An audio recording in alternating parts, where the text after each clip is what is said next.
What is going on, everybody? This is MP with a knife review of what is inside this Great Eastern Cutlery pocket sheath. I don't see these a lot on. I don't have a whole lot of social media, but when I was on social media, I never really saw a whole lot of these. In my opinion, this works really great. It's a large size, but anyway, don't discount these little pocket sheaths or pocket slips. Sounds more masculine when I say pocket sheath, to be honest with you, instead of pocket slip. But anyway, today's knife review is going to be what came inside of this knife box. I purchased it from Smoky Mountain Knife Works just about a month ago, and I'm not going to do like some folks and just let you sit here and wait forever. And this is the knife right here. I do ask you to give me a little patience. This is my very first official knife review. But I've been wanting to do a knife review on this specific knife because, quite honestly, I have not seen a lot.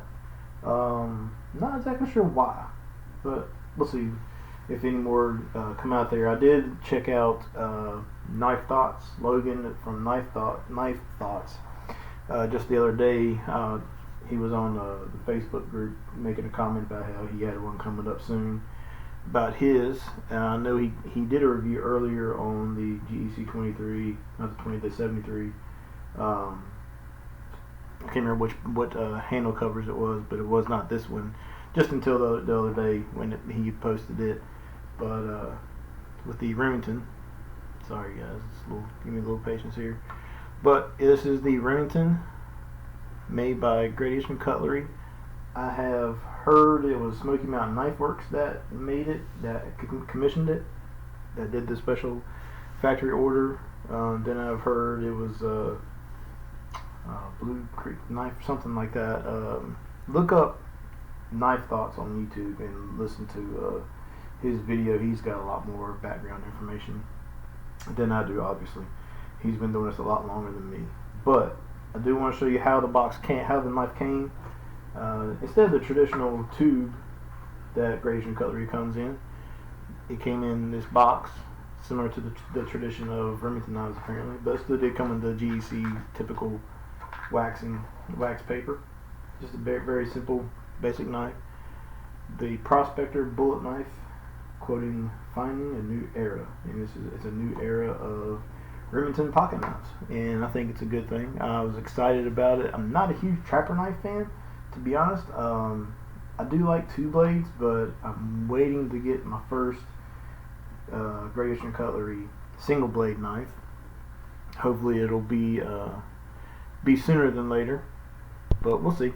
The problem is every time I see a knife that I like, everyone else likes it, and it's harder to get. Because Great Eastern Cutlery, to their credit, they do limited quantities because they can focus on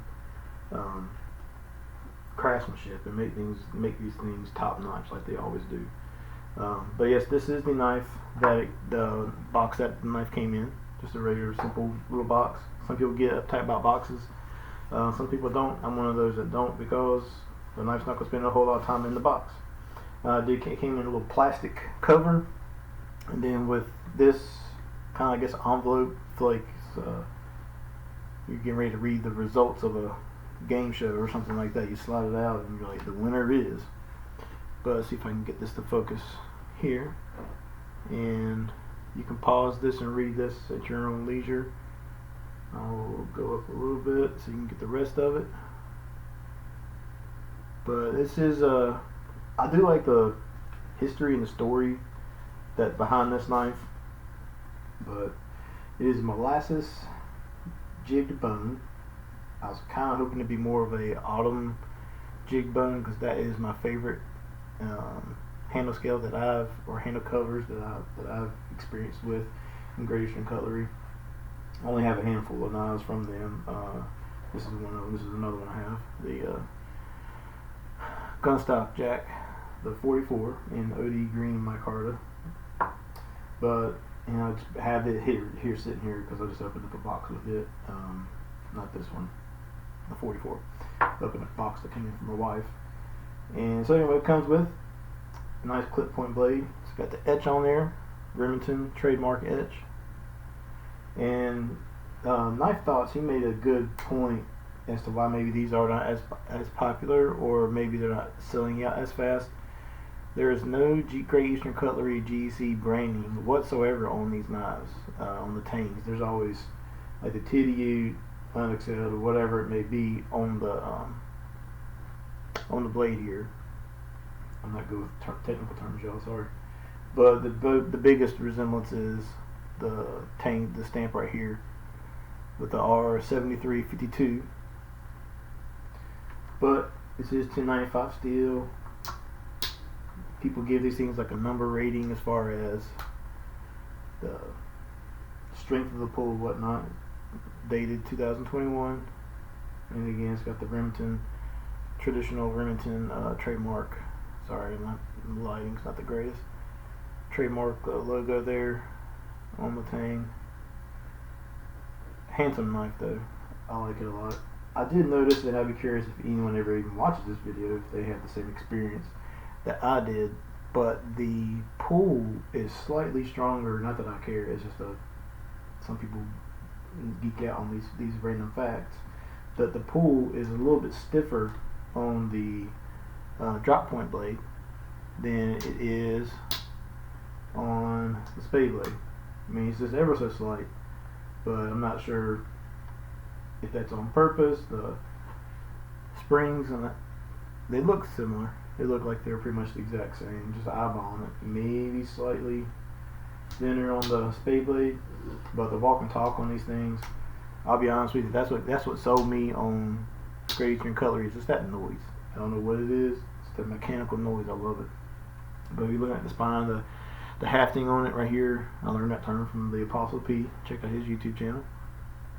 But it's just gorgeous, and that's the other thing that sold me on the Great Eastern Cutlery. Just the way they finish it, that curvature. It's just on the butt of the knife. It's gorgeous. Not even gonna lie.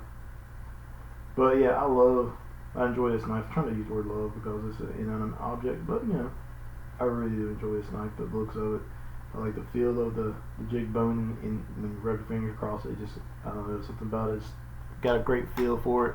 The only thing I have noticed, the only one hot spot, is if you're just holding it normal like this, it's not so bad, but if you grip it, the top of the spade blade, for me, and I have just a little bit over medium-sized hands, it digs in that joint, so I have to kind of adjust it a little bit, let it get into the fatty part of that bone right there. So it's not so bad, but if I grip it like that, it really gets into that joint. But this is not the kind of knife you're going to be gripping hard anyway, not like a tactical blade or anything like that, obviously, but it is super comfortable in hand, especially with the spade blade out. And I'll be honest with y'all, I've never used a spade blade for skinning or anything like that, but the spade blade is actually a really useful blade. I've used it for whittling, especially when you're getting it on a little bit shorter knife, a little bit shorter blade. You can actually really get some good cuts on doing some whittling, just pedaling around, doing some minor whittling, not doing anything serious, excuse me, or whatnot. But it is flush here at the top in the closed position. These will catch you sometimes if you don't use a pocket sheath. The Great Eastern Cutlery does make them pretty sharp right there. Not that they're trying to, but it's just the way they make their knives. But almost completely flush and open. You can barely see it there. I can barely get my nail on it. Excuse me, I don't have to. And then completely flush and open. But as you can see, the centering is spot on. Looks like at least the spade blade might be just a millimeter, half a millimeter, if that, to the now left. But this knife is really nice, y'all. If you want to learn more about Great Eastern Cutlery and the history of certain knife designs, I highly recommend checking out Knife Thoughts. You can search him on about every social media. I don't think he has a Twitter account. Search him out on at Knife Thoughts. Also on YouTube, you can find the Apostle P. He is a wealth of knowledge when it comes to traditional knives in general. But he does a lot of good information. He has a series in his anthology of knives, but he focuses on traditional pocket knives, and he does a ton on the Grayson Cutlery. They're in there a lot. He does a little bit on case. He does a comparison. One of those he compares. Trying to make something look cool, y'all. He compares case to and Grayson Cutlery in the way they make knives and things like that. My personal opinion, Grayson Cutlery makes a better blade, makes a better knife. But to be honest with you, case knives, I mean, they're good knives. I'm not going to talk smack about them, but they make a good quality blade, make a good quality knife. They've been around for a reason, for so long. Is the quality always the same as Grayson Cutlery? I don't want to say no. Maybe I'll do a comparison video of a couple of case knives that I have. I don't believe I have anything that can, a trapper in a trapper, or something like a lockback in a lockback. But I can still give you a good side-by-side comparison. Personally, the knives that I've bought from Case, I've never had any issues with anything. Same thing with Rough Rider. I got a few Rough Riders. But yeah, I would highly suggest, again, if you're really into traditional knives, check out Knife Thoughts, their YouTube channel. Check out the Apostle P. Check out his channel. If you're just really into pocket knives in general, EDC gear, I'll pay homage and tribute to the people that really got me into it. Nothing fancy. I know that most people that enjoy knives know who he is. His videos sometimes can be a little lengthy, but you get some really good entertainment, but you also get a ton of information. But I recommend him, and then probably one of my favorite YouTube channels as far as an outdoor adventure and knife review, camping review, gear review, all kinds of stuff, is Gideon's Tactical. He is awesome. He's absolutely awesome. You can watch all of those channels with your children. Sometimes nothing fancy you can't, but the Apostle P, Knife Thoughts, Gideon's Tactical, all family friendly. You can get your kids into pocket knives and gear like that, and it's a good tradition to pass down. And I'll do a video sometime soon with the pocket knives that my uncle gave me, and how I got into, just became a fan and just someone who really enjoys pocket knives. But like I said, I've had this for about a month now, and I enjoy it. Carry it a lot. I will use it eventually. It'll probably take me about a year, just like it did my 86, my jumbo jack, I think is what they called it. It took me a while to use it, and I don't regret it, but I do enjoy that knife. And I'll do a video on it because it's probably my favorite GEC knife for sure, and probably my favorite design, my favorite style of knife. To me, it is I think of a pocket knife that my dad might have grown up using in the 50s and 60s.